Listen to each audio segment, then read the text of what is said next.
I'm going to take you back to May 2020. I got rid of my relatively modern BMW 1 Series after realising that paying monthly for something I didn't actually want to own was a stupid idea. In its place, I paid £1,000 for one of the best cars I've ever had. Oh no, you're grand! Ford Mondeo estate named Marge.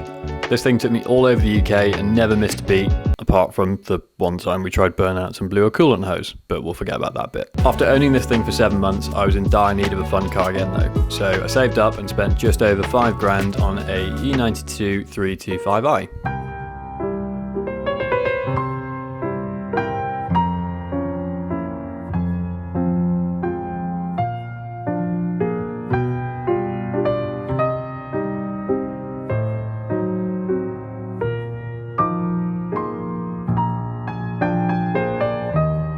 It took me a good few months of research to find exactly the car I was after. A manual M Sport 3-litre coupe with services every 5 to 10,000 miles and a red leather interior. I'd never driven one before, but I just sort of knew on the way home that it was the right car for me.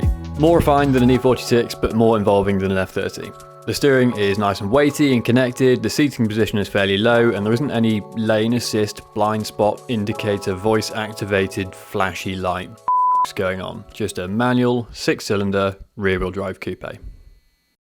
Fast forward to now, and I've driven it to work and back almost every day for 2 years. It's been over Black Mountain Pass 4 times, to the Welsh coast over the mountains 5 times. It's been to London, the Lake District, Yorkshire Dales, Elan Valley, Peak District, Scotland. It's been driven in 40-degree heat, -10 cold. It's had 3 sets of tyres, a full sound system upgrade, new shocks, a detail that took myself and a mate 3 days. It's had brake pads, discs and sensors. It's been to Caffeine and Machine more times than I can count. It's had a week's worth of camping stuff crammed into it. It's had 2 bikes in it. It's the car I learned to service.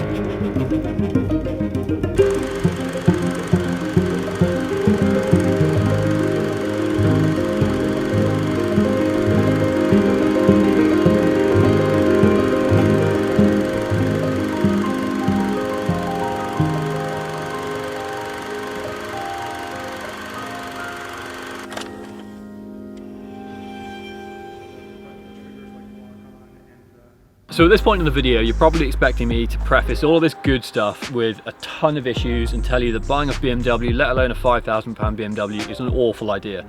But genuinely, this thing has been absolutely bulletproof. It feels like it's been made with genuine consideration to people who enjoy driving, to actual car enthusiasts, and not just sort of churned out to the masses of people who won't notice the way it satisfyingly clunks into gear, or the fact that you can feel all the bumps and crevices in the road through the steering, or that when you're heading down a twisty B road you can feel it sort of rotating around your hips. So in answer to the question, should you buy a £5,000 BMW, my answer is yes, absolutely do it. But just make sure it's the right one, make sure it's got a full service history, do your HPI checks, make sure it's not rotten, and I promise you it will be worth it.